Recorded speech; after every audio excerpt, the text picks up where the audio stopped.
Well, welcome back, my sweet babies. I love y'all for real. I don't know why that tickles me every time I hear it, my sweet babies. I love us for real. Y'all, we got some stuff to talk about. First up, me and shout out to Carlos Harris. Carlos sent me this, and I was like, what's going on? Him and we were texting back and forth. It is only February. The year has just begun. Y'all, I don't know if y'all can hear the cop car sound or not, or it's no, I mean, not a cop car, maybe it's an ambulance. All of a sudden, as soon as I start recording, I just got home finally to stay in for the night. I'm hearing this alarm, so I hope you guys don't hear it. But it is literally just February. And already stuff has been popping off. So let's get right into it. First up, let's talk some Bravo news before we get into some pop culture news.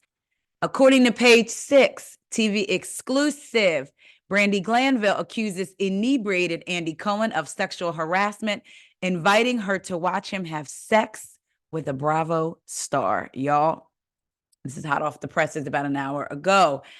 Brandi Glanville is accusing Bravo head honcho Andy Cohen of sexually harassing her. According to a scathing letter her attorneys sent NBC, Shed Media, and Warner Brothers, obtained by Page Six. The Real Housewives of Beverly Hills alum 51 claims the Watch What Happens Live host 55 allegedly sent her a video in 2022 in which he appeared obviously inebriated. Cohen allegedly boasted in the clip that he wanted to sleep with another Bravo star while thinking of Glanville. Per the letter, and allegedly invited the former housewife to watch him engage in the sexual act via FaceTime. Child.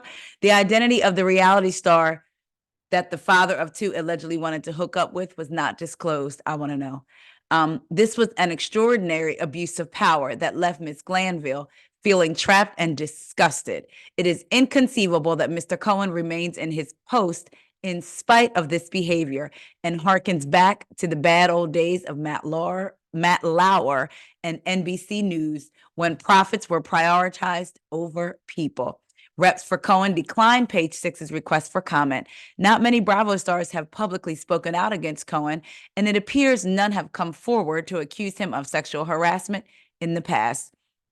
However, Real Housewife of New York City alum Bethany Frankel has been at the forefront of a reality TV reckoning at Bravo and has accused her former boss of belittling racism at the network. Real Housewives of Atlanta alum Nene Leakes also previously sued Bravo, claiming she was discriminated against because of the color of her skin, but then withdrew the suit. Kathy Griffin, who once starred on My Life on the D-List on Bravo, famously had a fallout with Cohen when she accused him of offering her cocaine and treating her like a dog during their tenure together. The letter from Glanville's attorneys, written by lawyers Brian Friedman and Mark, how you say that? Garagos, Geragos, comes on the heels of Caroline Manzo's lawsuit against Bravo, in which she accuses production companies involved with the network of not protecting her during an alleged sexual assault incident with Brandi Glanville. The Real Housewives Ultimate Girls Trip Morocco star claimed in the complaint that her co-star mounted her on the couch, forcibly squeezed her cheeks together, thrusted her tongue in Manzo's mouth, and humped her while filming, among other allegations. Glanville has repeatedly denied the claims made against her and has claimed she had to join OnlyFans to save her from financial distress due to the fallout from the allegations. Her lawyers are now blasting Cohen and the top media companies behind the Housewives franchise, alleging that they too have engaged in sexual misconduct. Aside from the Andy Cohen diaries, author Friedman and Garagos, I'll say, claim in the letter that NBC and Shed Media are allegedly deliberately misconstruing an interaction between Glanville and a production executive named Sean Loser. Mr. Loser has a history of soliciting and or engaging in sexual relations with female reality stars under his purview, the attorneys allege. Miss Glanville is no exception. Wait a minute.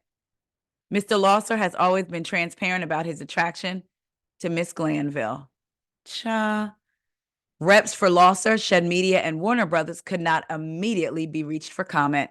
Friedman adds in a statement to Page Six Thursday, Mark Garagos and I have heard from thousands of current and former cast members on reality shows about the physical and emotional harm inflicted on them by virtue of their participation.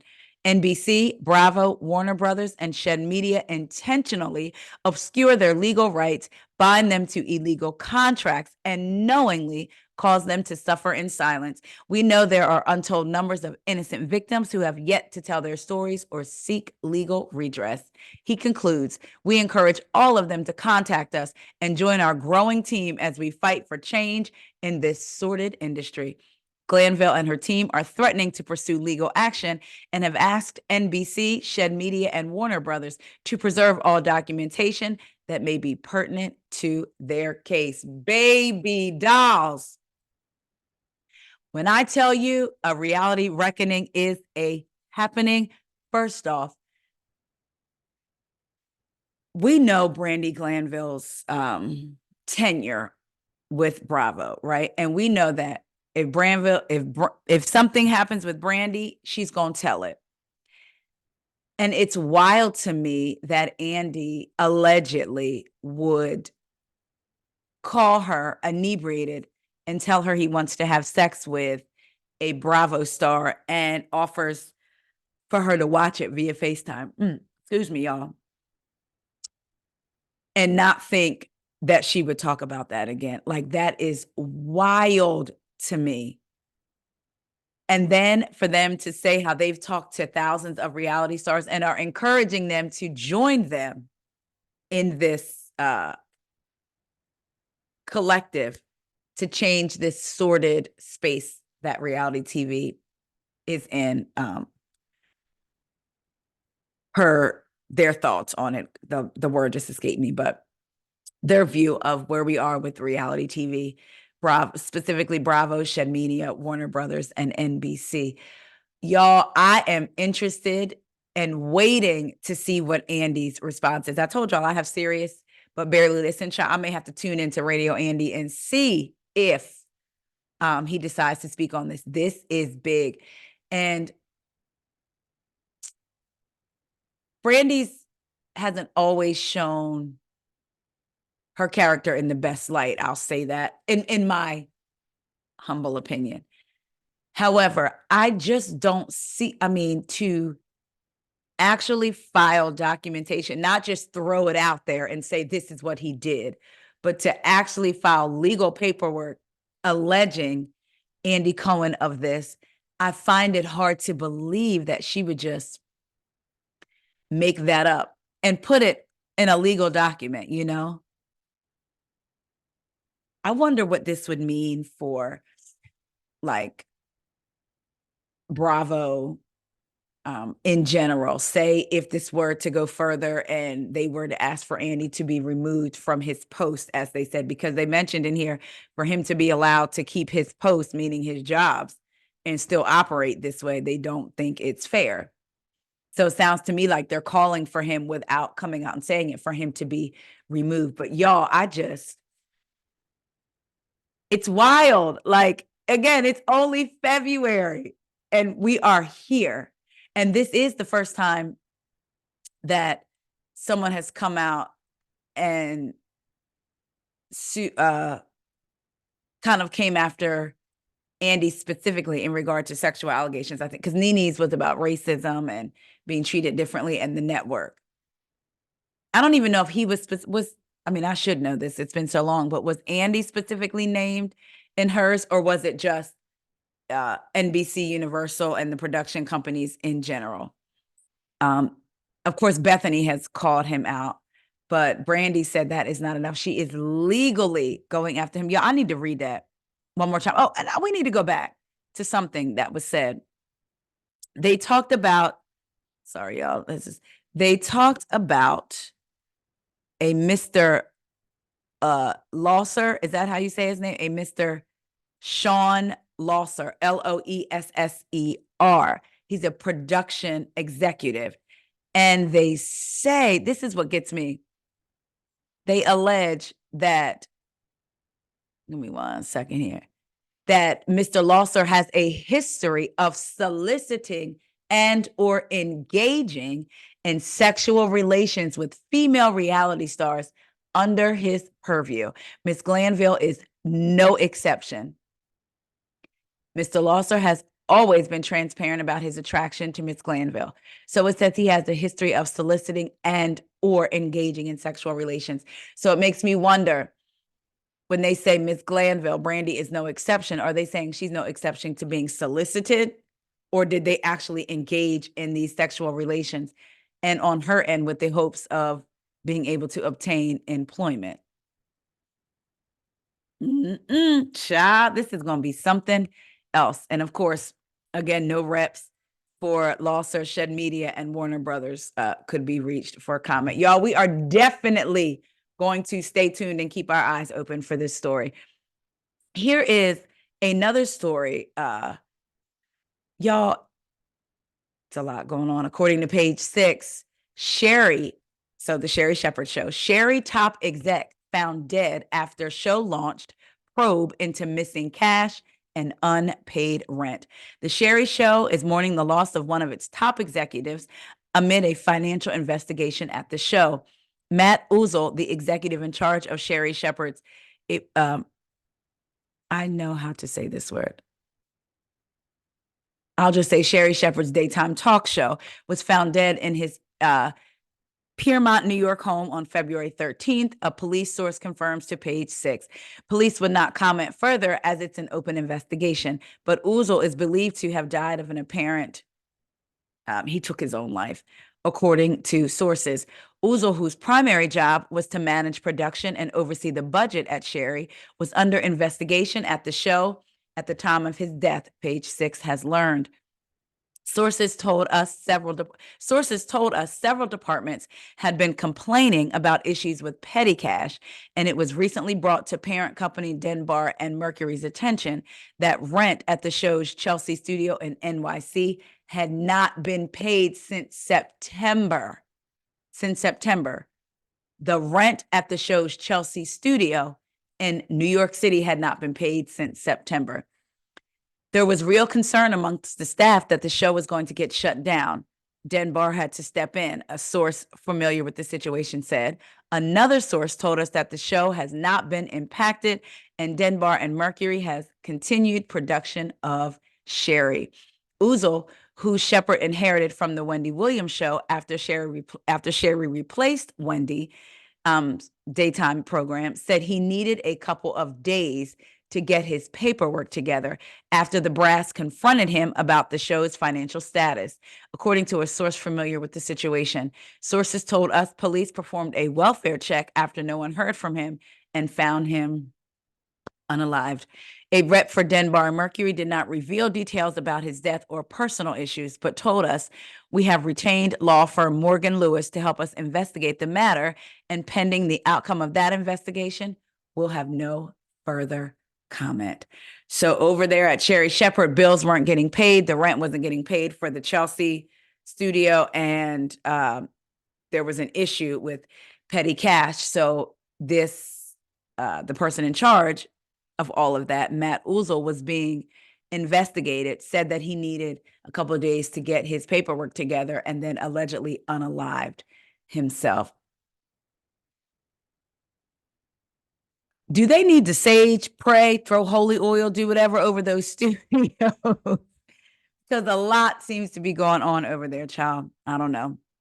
And let's talk about one last thing that I just happened to see per Radar Online. Damon Dash ordered to sell Rockefeller record shares over six-figure judgment despite Jay-Z's objections. Now, I don't know if y'all had seen this. This was the first, I just saw this today. It looks like it was reported on a couple of days ago. Embattled music exec Damon Dash was ordered to sell his shares of Rockefeller Records despite objections from co-owner Jay-Z, RadarOnline.com has learned. The New York judge issued the damning verdict after Dash allegedly refused to pay an $823,000 judgment to movie producer Josh Weber, who successfully sued him for defamation and copyright infringement following a dispute over the 2016 film Dear Frank. Beyonce's husband, along with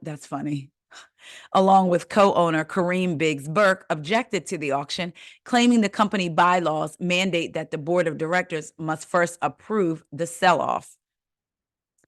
But in a 15-page decision, U.S. Magistrate Robert W. Leberger shut down the claim and ruled Dash's one-third ownership of the Rockefeller, I guess, records, its personal property that can be seized to satisfy a judgment. The question at the core of the instant dispute is whether the RAF bylaws prohibit transfer and sale of Dash's one-third ownership interest in shares of RAF, which is Rockefeller Records, without the consent of RAF's board of directors, legally prevent sale of Dash's. That's a lot of words. We're going to rewind and start over. The question at the core of the instant dispute is whether the RAF bylaws prohibition on transfer and sale of Dash's one-third ownership interest in shares of RAF without the consent of RAF's board of directors legally prevents sale of Dash's interest in RAF to satisfy the judgment. Lieber wrote in his decision, the answer is indisputably no. Without jurisdiction to enforce a judgment entered by a federal court, the judicial power would be incomplete and entirely inadequate to the purpose for which was conferred by the Constitution. It's a lot of legalese here. The legal scrum erupted between 2016 and 2018 when Weber and his Muddy Waters Pictures fired Dash as the film's director because he was allegedly unfit for the job. Dash, who claimed Weber hijacked the footage, allegedly claimed it was his feature film and began shopping the crime thriller to outlets like BET under a new title, The List. Weber successfully sued Dash in federal court, but was unable to collect on the 2022 judgment. Jay-Z and Burke entered the fray when Weber tried to confiscate Dash's stake in the record company, whose artists included Kanye West and Jadakiss, among other chart-topping rappers. I said it wrong the second time I said it, but Leberger, which is the judge, blasted Jay-Z and Burke because the duo adopted the no sell-off clause in 2021 during a board meeting that Dash did not attend or vote for. He ordered Rockefeller to deliver Dash's stock certificate to the U.S. Marshals Service for an auction in 180 days. To address concerns over the intellectual rights of the record company, Judge Leberger said they can participate in the auction and place the winning bid to prevent an outsider from purchasing Rockefeller. Okay, so that's good. So Jay-Z and Burke can go ahead and go to the auction and bid so that no outsiders take over. So, I mean, that's somewhat good as opposed to them having a third party that they don't know come in. As RadarOnline.com reported, Dash 52 is also engaged in another court battle with ex-wife Rachel Roy. Is that Becky with the good hair? In a desperate bid to get his child support payments reduced to $438 a month from $3,000, citing financial hardships and low annual income. Child, he is going through a lot, so they are selling off or auctioning off his share of Rockefeller Records to pay for this judgment against him. And let's go back. How much was it? $823,000. Baby, again, this is just February. We have so much more year to come. Y'all, I love y'all so much, and I will talk to y'all later. Bye.